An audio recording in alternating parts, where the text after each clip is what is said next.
Fala galera do LP Preparatórios, como vocês estão? Professora Bia Aragão na área para mais uma aula de ciências, né? A gente já estudou um pouquinho sobre os vírus, já estudamos o reino das bactérias, que é o reino Monera, já estudamos o reino dos protozoários e das algas, que é o reino Protoctista, e também já estudamos o reino dos fungos, que é o reino Fungi. Hoje a gente vai estudar uma parte do reino animal, né? Esse reino que vai ser dividido ali em animais invertebrados e os animais vertebrados, né? E aí eu quero falar uma coisa para vocês, ó. Os animais invertebrados vão ser aqueles que não vão possuir uma estrutura chamada de coluna vertebral, que vai dar ali a sustentação do corpo. Já os animais vertebrados são aqueles que vão possuir essa estrutura, né? São aqueles animais que a gente chama de cordados, pertencentes ao filo dos cordados. Por quê? Porque no período embrionário, eles vão apresentar uma estrutura chamada de notocorda. Essa estrutura, posteriormente, vai originar o quê? A coluna vertebral. E essa coluna vertebral, ela serve para dar sustentação ao corpo. Beleza? Então, hoje a gente vai iniciar estudando um tipo de animal invertebrado. Vamos lá. Antes da gente estudar esse animal especificamente, eu queria que vocês entendessem o que é simetria, que vai ser muito importante. Eu vou falar muito sobre simetria quando eu estiver falando sobre os animais em geral. Ó, a simetria é uma linha imaginária traçada sobre o corpo do animal, dividindo em partes opostas. Sendo assim, os animais podem apresentar três tipos de simetria, né? A simetria bilateral, que é uma linha imaginária que divide o corpo do animal ao meio, né? Fazendo com que ele tenha duas partes equivalentes, os dois lados equivalentes. Tem a simetria radiada ou simetria radial, que é essa simetria, ó, que são essas linhas que vão dividir o corpo do animal em eixos. E aí a gente também pode ter aquele animal assimétrico. O que significa dizer que um animal é assimétrico? Significa dizer que ele não tem uma simetria muito bem definida. Esse animal que a gente vai estudar hoje vai ter muitos representantes assimétricos. Vamos dar uma olhada, ó. A gente vai falar um pouquinho sobre o filo porífera, né? Do latim significa portador de poros. Acredita-se que os primeiros animais que surgiram na face da Terra tenham sido os poríferos. E quem é que são os poríferos? Vou até pegar uma canetinha aqui, ó, pra gente ir grifando as partes importantes. É legal que vocês peguem o caderno de vocês e saiam anotando isso aqui que eu estou passando, porque é uma forma de fixar melhor também o conhecimento, né? E de estar revisando sempre. Então, ó, o filo porífera é um filo que vai ser formado por quem? Vai ser formado, ó, pelas esponjas, né? Olha elas aqui, ó. Quando a gente pensa em esponja, a gente lembra logo de quem? Lembra logo do nosso amigo Bob Esponja, do desenho, né? Bob Esponja. Ao longo dessa aula de hoje, a gente vai desconstruindo algumas coisas sobre o nosso amigo Bob Esponja, né? Que ele é o quê? Ele é pertencente do filo porífera. Por quê? Porque ele é uma esponja do mar. Vamos dar uma olhada nas características das esponjas, ó.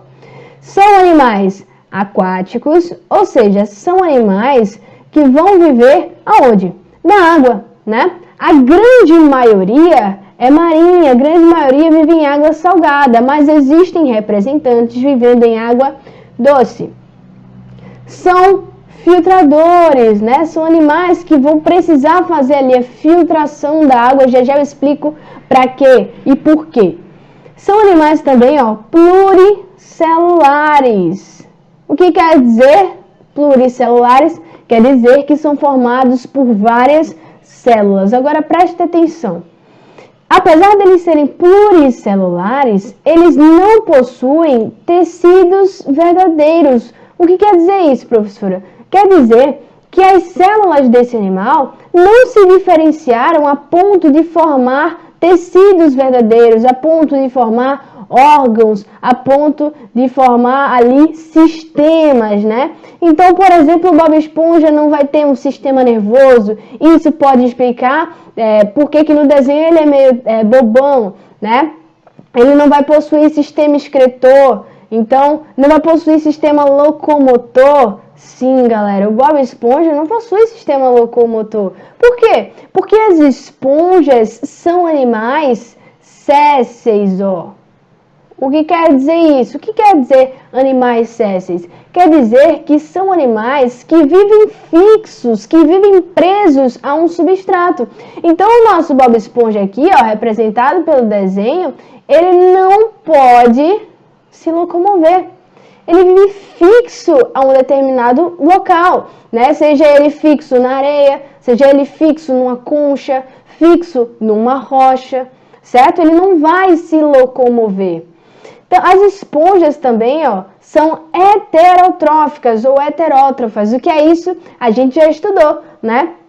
Aqueles que são autotróficos são o quê? São animais que produzem seu próprio alimento, seja por fotossíntese ou seja por quimiossíntese. Não é o caso da nossa esponja, né? Não é o caso das esponjas. As esponjas são heterotróficas, eles não vão produzir o seu próprio alimento. E do que eles vão se alimentar? Ora, eles vão se alimentar de pequenas partículas presentes na água, por isso eles precisam ali fazer esse processo de filtração, por isso que são animais filtradores, tá bom?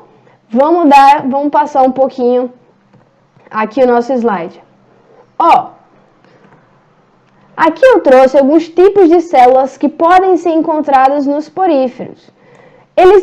As células, né, apesar de serem pluricelulares, não se diferenciaram para formar certos tecidos. Porém, tem algumas diferenças que elas podem ter, né? Elas podem apresentar algumas diferenças e podem realizar alguns tipos de atividades diferentes. Por exemplo, os representantes do filo porífera têm os pinacócitos, que são células que revestem o corpo desse animal.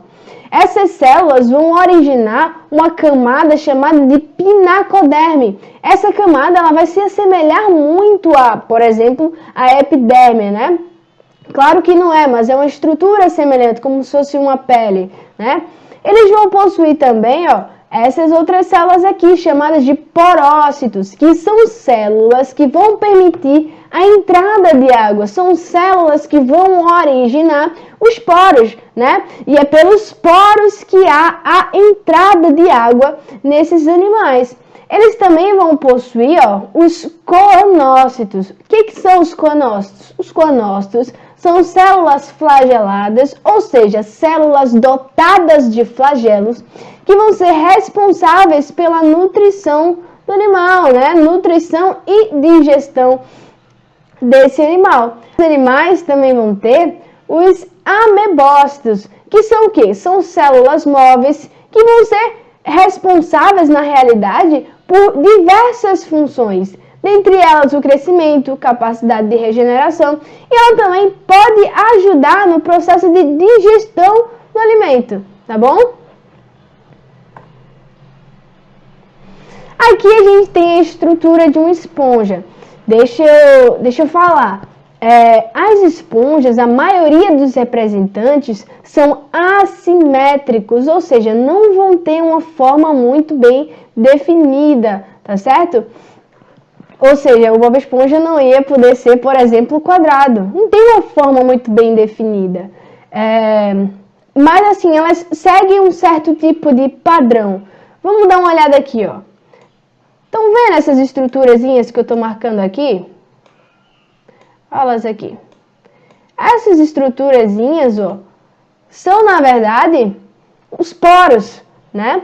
Qual a função mesmo dos poros? Os poros é por onde vai haver a entrada de água desses animais. Eles também podem ser chamados de poros inalantes. Por quê? Porque está entrando água.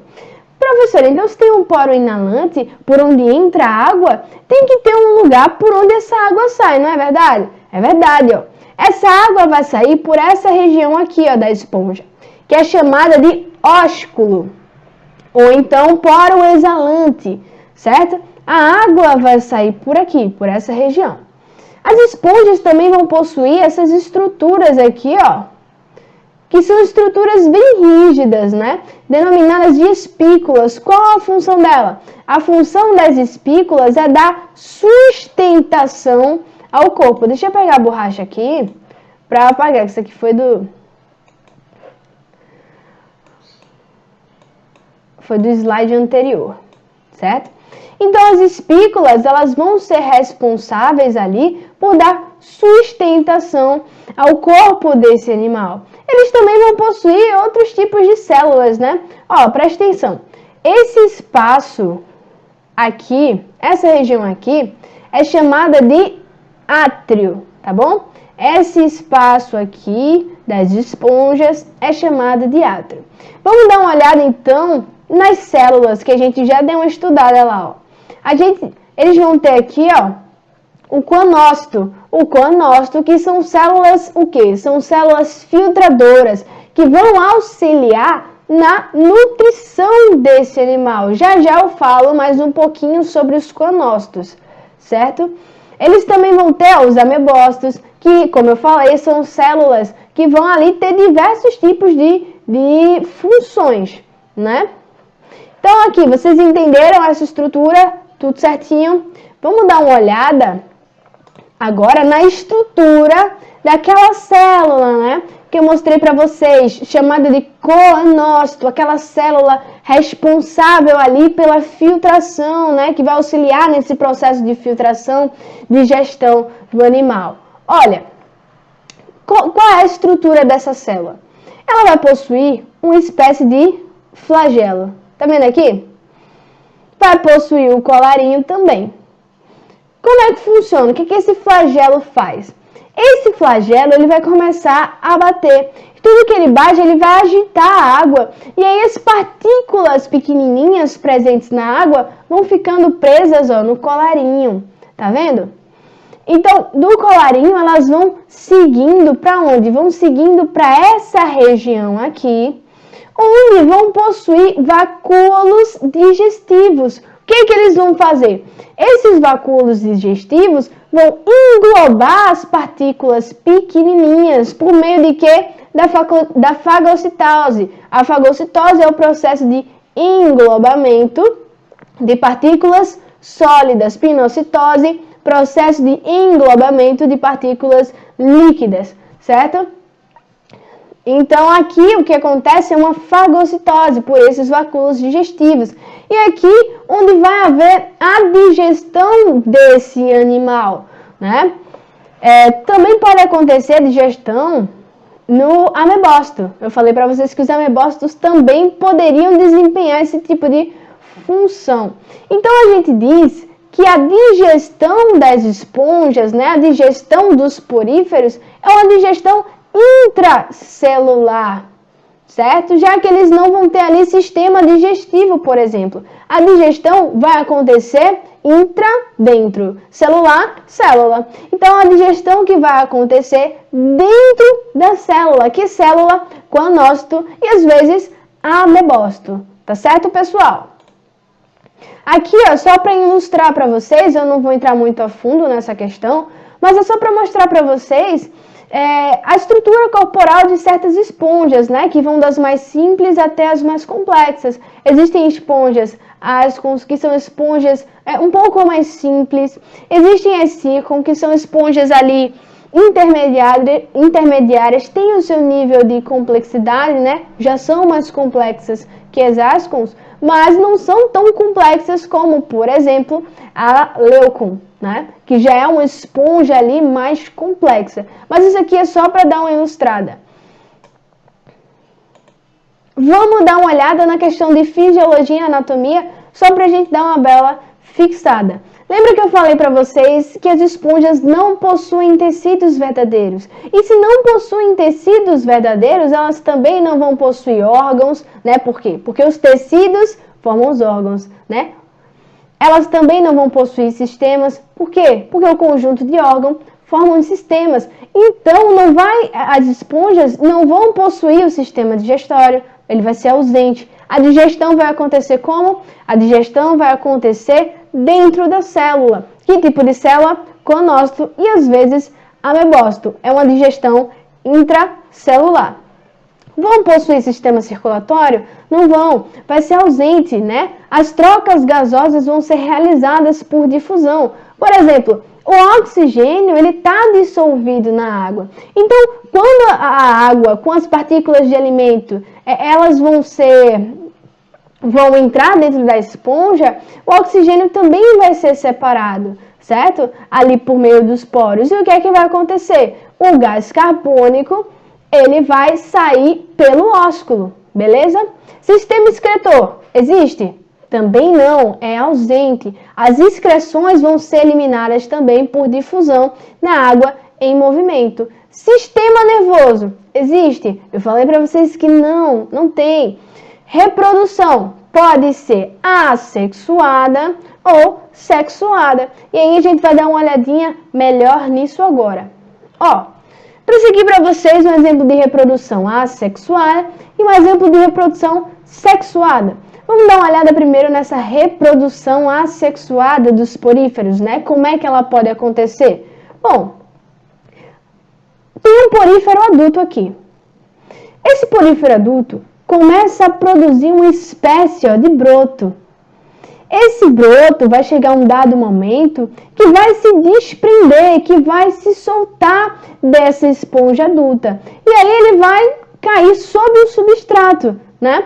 Tudo que ele cai sobre o substrato, ele vai e se fixa no substrato, dando origem a um novo porífero idêntico ao que o gerou, né? Ao que formou o broto. Esse é um tipo de reprodução assexuada porque não tem presença de gametas, certo? Vamos dar uma olhada na reprodução sexuada aqui, ó.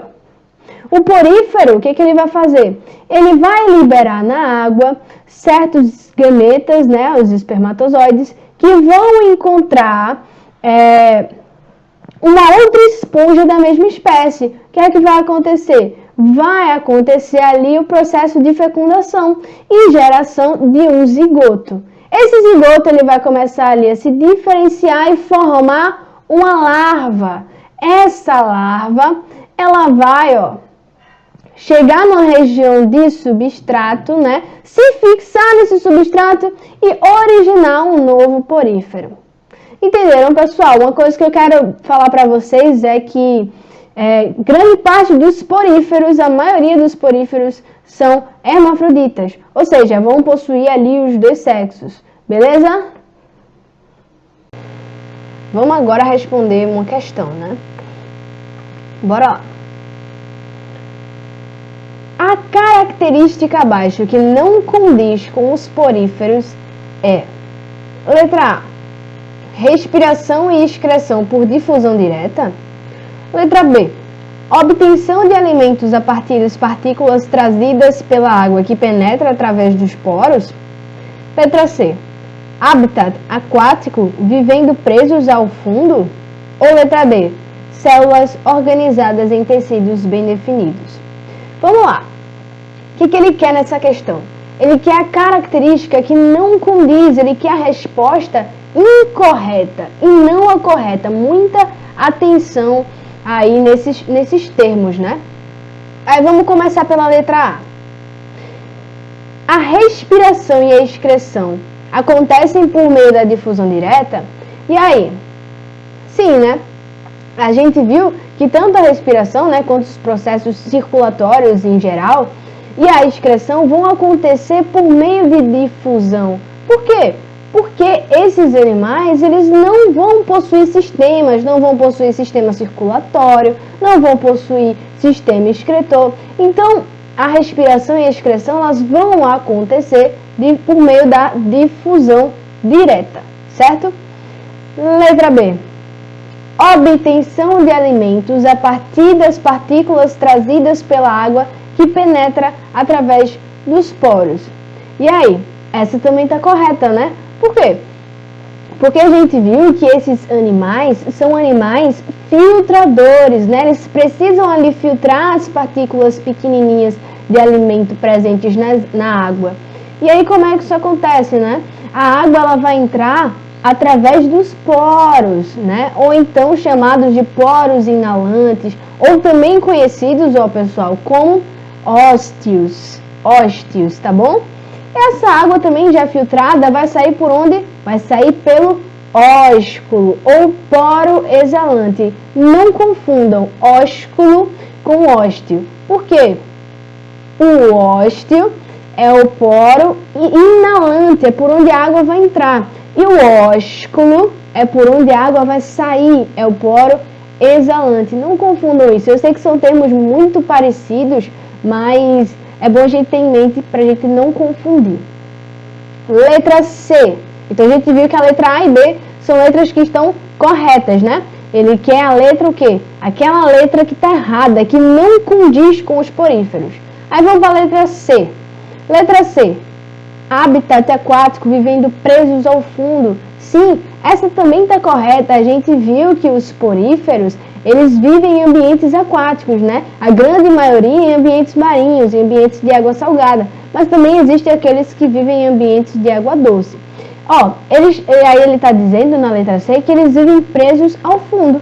Isso é verdade, eles vivem presos ao substrato. Eles não são capazes de se locomover. Eles são sésseis. Então a letra C também está corretíssima. Só nos sobrou a letra D, que diz o quê? Que eles possuem células organizadas em tecidos bem definidos.